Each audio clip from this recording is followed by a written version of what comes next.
হরে কৃষ্ণ কৃষ্ণ কৃষ্ণ হরে হরে।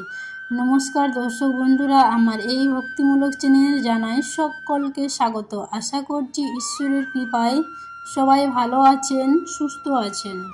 বন্ধুরা, আজকের পর্বের বিষয় হলো 2024 সালে 1431 বঙ্গাব্দের রাখি পূর্ণিমা কবে, রাখি পূর্ণিমার পূর্ণাঙ্গ সময়সূচি, পূর্ণিমা তিথি কখন লাগবে, কখন ছাড়বে, পূর্ণিমা নিশি ও ব্রত কবে পালন করা হবে, পূর্ণিমা তিথিতে সত্যনারায়ণ ভগবানের পূজা এবং গঙ্গা স্নানের বিষয় সময়সূচি, রাখি পূর্ণিমার দিন রাখি বাঁধার বিশেষ সময়, রাখি বাঁধার নিয়ম ও মন্ত্র এবং রাখি পূর্ণিমার দিন কি উপহার দিলে মা লক্ষ্মী দেবীর কৃপা লাভ করবেন, সবটাই জানবো এই ভিডিওটি থেকে। তার আগে সকল দর্শক বন্ধুদের কাছে অনুরোধ রইল, আমার এই চ্যানেলটিতে যদি নতুন হয়ে থাকেন তাহলে অবশ্যই সাবস্ক্রাইব করে আমার পাশে থাকবেন।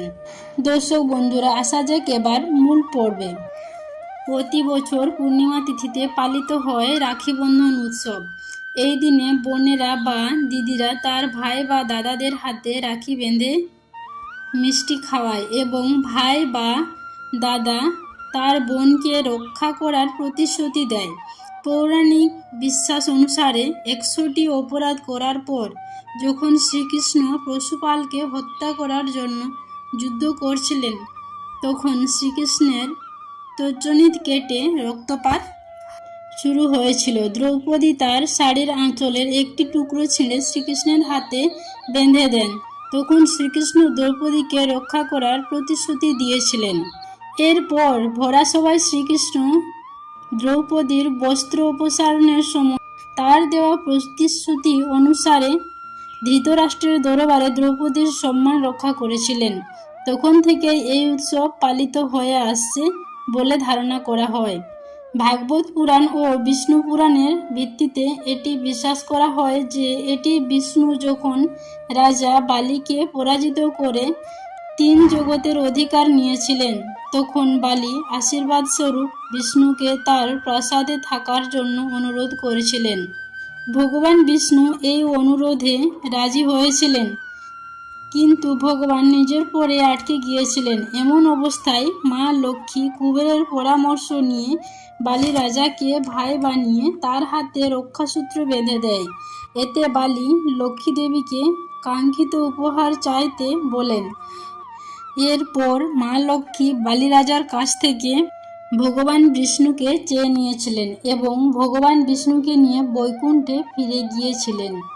তারপর থেকে মনে করা হয় এই উৎসব প্রচলিত হয়েছিল। এই উৎসব নিয়ে যেমনি গল্প প্রচলিত থাক না কেন, এই উৎসবকে ভাই ও বোনের অটুট প্রেমের বন্ধন উৎসব বলা হয়।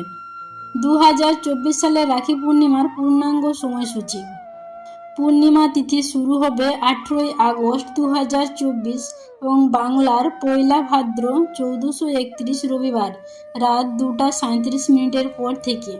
পূর্ণিমা তিথি সমাপ্ত হবে 19শে আগস্ট 2024 বাংলায় 2রা ভাদ্র 1431 সোমবার রাত্রি 12:44 পর্যন্ত। 2024 সালে রাখি পূর্ণিমা ব্রত ও নিশি একই দিনে পালন করা হচ্ছে। 17ই আগস্ট 2024 বাংলায় 2রা ভাদ্র 1431 সোমবার। সত্যনারায়ণ পূজার বিশেষ সময় সন্ধ্যা 6:05 পর থেকে 7:41 মধ্যে।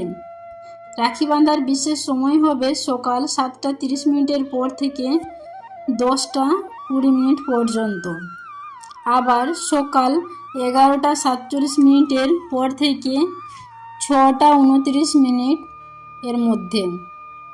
গঙ্গা স্নানের বিশেষ সময় হবে 19শে আগস্ট সোমবার সকাল 5:17 পর থেকে রাত্রি 12:44 মধ্যে। শ্রাবণী পূর্ণিমা বিহিত গঙ্গা স্নানাদি। 2024 সালে রাখি পূর্ণিমা শ্রাবণ মাসে না ভাদ্র মাসে পালিত হচ্ছে। রাখি পূর্ণিমার দিন রাখি বাঁধার নিয়ম ও মন্ত্র। রাখি পূর্ণিমার দিন দিদি বা বোনকে সকালে উঠে স্নান সেরে শুদ্ধ বস্ত্র পরে ঠাকুর দেবতার পূজা করতে হবে। ঠাকুর ঘরে রাখা সমস্ত ঠাকুরের পায়ে রাখি অর্পণ করতে হবে। যদি আপনার বাড়িতে নাড়ুগোপাল থাকে তার হাতে অবশ্যই রাখি বাঁধবেন, মিষ্টি জল দিয়ে ভোগ অর্পণ করবেন। এরপরে একটি পিতল বা রূপার থালা নিতে হবে। থালার মধ্যে সিঁদুর দিয়ে স্বস্তিকা চিহ্ন আঁকতে হবে এবং তার মধ্যে নিতে হবে সিঁদুর, গোটা আটক চাল, সাদা চন্দন বাটা, ফুল, পান পাতা, সুপারি, দূর্বা এবং প্রদীপ, মিষ্টি এবং আরেকটি সুন্দর রাখি নিতে হবে। আরেকটি থালায় মিষ্টি জল সাজিয়ে রাখবেন। রাখি বাঁধার বিশেষ সময়: দাদা বা ভাইকে বাড়ির উত্তর বা পূর্ব দিকে বসাতে হবে। তারপর দাদার মাথায় সবার প্রথমে সিঁদুর, চন্দন ও চাল দিয়ে তিলক পরাতে হবে, বাম হাতের কোণে আঙুল দিয়ে।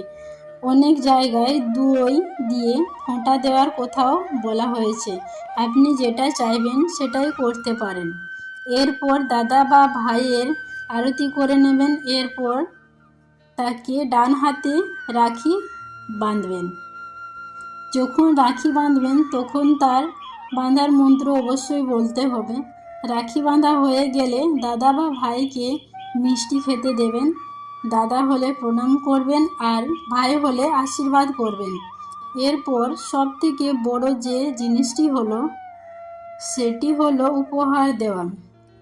দিদি বা বোনকে কে উপহার দিলে সৌভাগ্য বৃদ্ধি হবে, মা লক্ষ্মী দেবীর কৃপা লাভ করা যাবে। এই দিন হলো সৌভাগ্য পূর্ণিমা ব্রত। দিদি বা বোনের হাতে যদি দিতে পারেন রূপার কয়েন, তাহলে মা লক্ষ্মী দেবীর কৃপা সারা জীবনের জন্য আপনার কাছে থাকবে। এছাড়াও যদি দিতে পারেন গোলাপি বস্ত্র বা সাজের মধ্যে মেকআপ দ্রব্য, এছাড়া চকলেট, এইসব কিছু দেওয়া খুবই শুভ উপহারের মধ্যে। কালো পোশাক এবং কাঁচের জিনিসপত্র দেবেন না। তো শ্রোতা বন্ধুরা, আজকের পর্বের বিষয়টি আমি এখানে শেষ করছি। আশা করছি ভিডিওটি থেকে একটু হলেও উপকৃত হয়েছেন। ভিডিওটি দেখে যদি ভালো লেগে থাকে তাহলে লাইক শেয়ার অবশ্যই করবেন এবং কমেন্টে আমাকে হরে কৃষ্ণ লিখতে ভুলবেন না। আর যদি চ্যানেলে নতুন হয়ে থাকেন তাহলে চ্যানেলটি অবশ্যই সাবস্ক্রাইব করে আমার পাশে থাকবেন। দেখা হবে পরবর্তী নতুন ভিডিওতে। ভালো থাকবেন, সুস্থ থাকবেন। ধন্যবাদ।